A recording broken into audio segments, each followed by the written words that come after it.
안녕하세요. 오늘의 테슬라 뉴스입니다. 자, 오늘 테슬라는 221.1을 기록했고요. 오늘 0.73%의 하락이 있었습니다.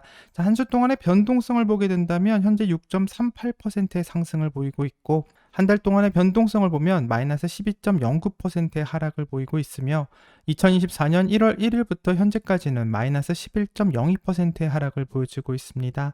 자, 인베스팅닷컴에서는 통화 정책에 대한 단서를 제공할 가능성이 있는 잭슨 홀 심포지엄을 앞두고 에너지주 하락과 신중한 거래의 압박으로 8거래일 연속 상승세가 꺾였다고 분석하고 있습니다.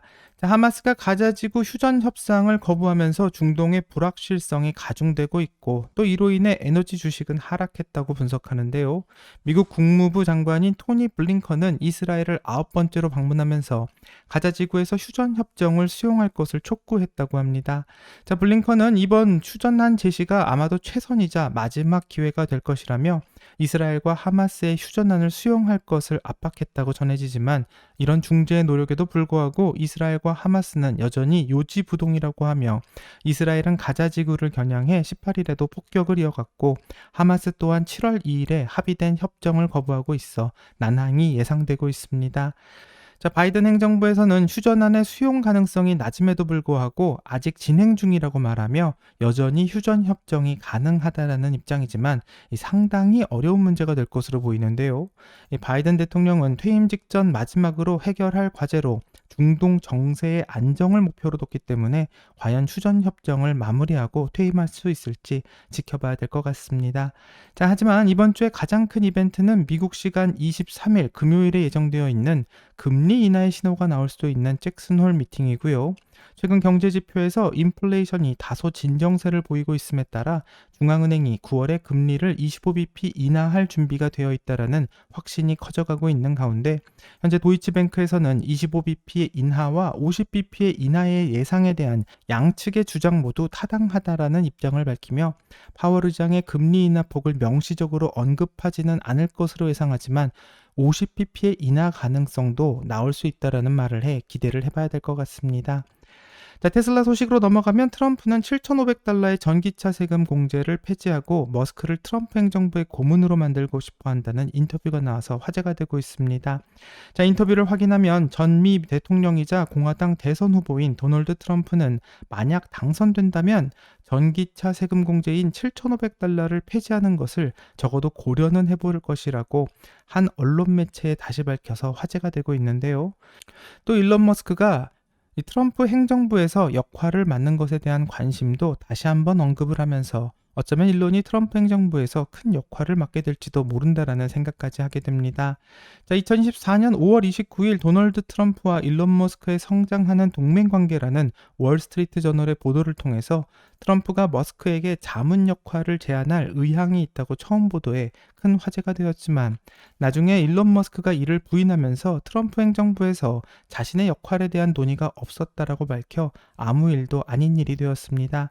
자, 하지만 펜실베니아주 요크에서 열린 행사에서 로이터와의 인터뷰를 통해 트럼프는 머스크가 역할을 맡는 것에 대해 자신의 생각을 말했고 그가 원한다면 트럼프도 관심이 있다고 말해 다시 일론이 어떤 역할을 맡는 건 아닌가 이런 논란이 다시 불거졌는데요.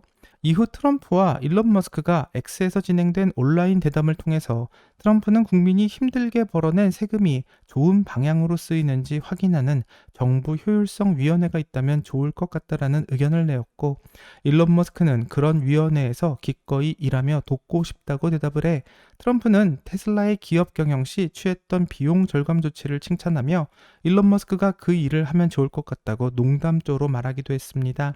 자, 하지만 나중에 X를 통해 일론 머스크는 다시 한번 기꺼이 봉사할 의향이 있다라는 그런 의지를 보이는 트윗을 올렸고요.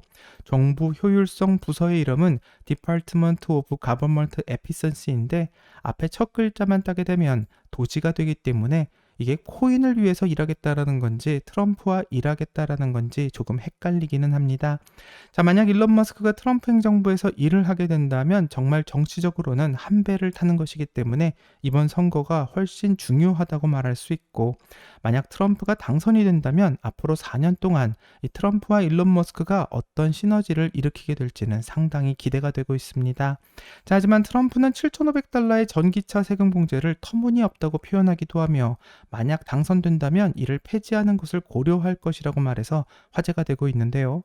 세금 공제와 세금 인센티브는 일반적으로 매우 좋은 것이 아니다라는 의견 때문에 전기차의 세금 공제를 반대하고 있고, 부통령 후보인 JD 벤스 역시 반전기차 정서를 가지고 있고, 또 과거에도 세금 공제를 없애자라는 제안을 한 바가 있기 때문에 앞으로 테슬라에게 어떤 영향을 줄지는 알 수가 없는 상황입니다.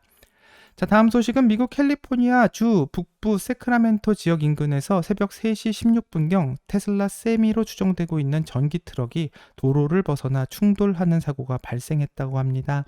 자, 이 사고로 인해서 테슬라 세미에서는 화재가 발생해 고속도로가 몇 시간 동안 폐쇄되는 일이 발생했는데요. 이 오전 3시 16분경 소방대원들이 해당 지역에 출동했으며 예방 조치로 운전자들은 양방향으로 고속도로를 이용할 수 없게 되었다라고 합니다.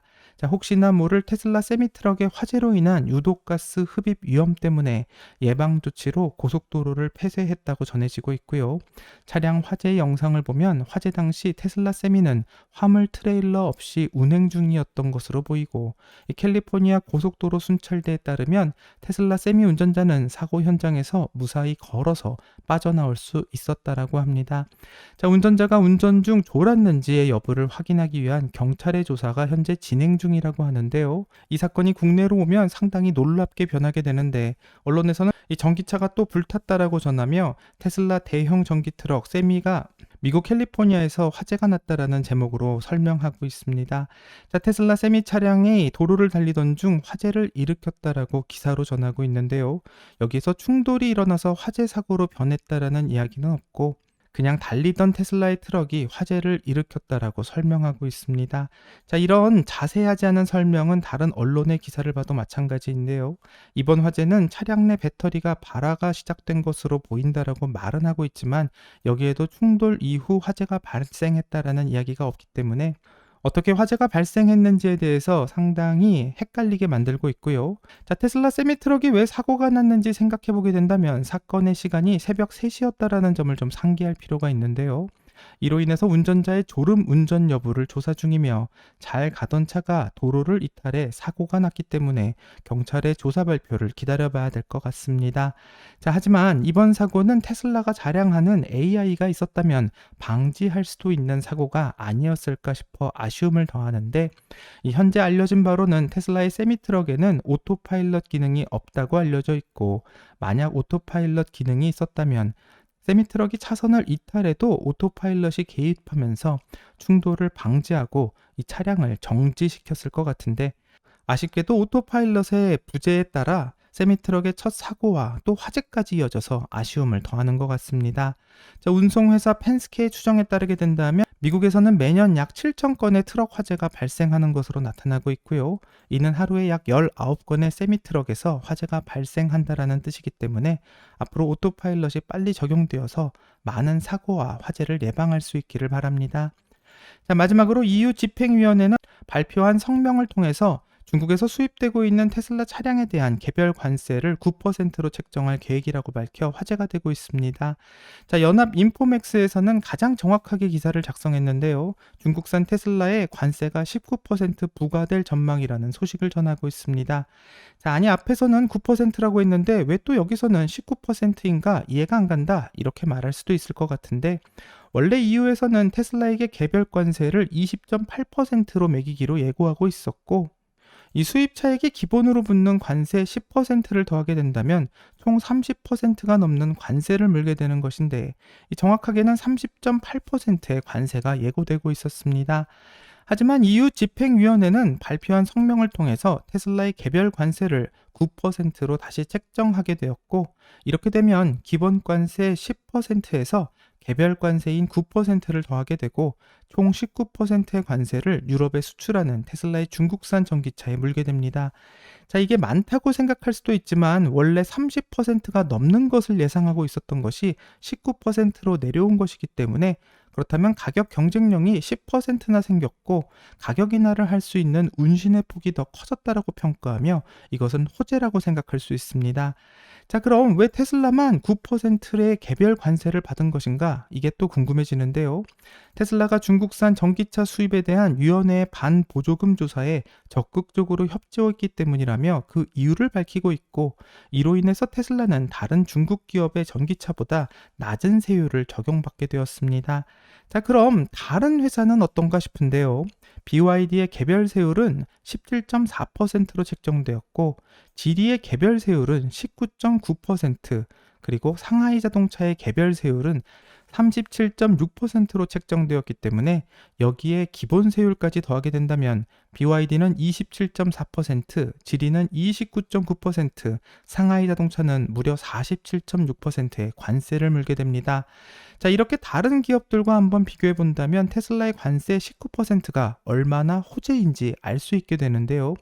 신기하게도 많은 국내 언론에서는 테슬라 차량에 대한 관세가 10%에서 19%로 인상되었다라는 것만 보도하고 있고 정확한 이야기를 안 해주고 있기 때문에 이번 관세 뉴스에 대해서 상당히 많은 혼란이 나오고 있는 것 같습니다. 자, 그래서 테슬라의 호재인 뉴스가 국내에서는 관세 인상이라며 악재로 돌변하고 있는 것 같고요. 몇몇 언론만 제대로 된 보도를 하고 있는 것만 같습니다. 자, 이럴 때일수록 테슬라 뉴스에 대해서는 한 번 더 생각해 봐야만 될 것 같고 이런 일이 점점 많아지는 것 같아서 아쉬운 상황입니다. 자, 여기까지가 오늘의 테슬라 뉴스고요. 오늘 영상이 도움이 되셨다면 구독과 좋아요 그리고 알람 설정 부탁드립니다.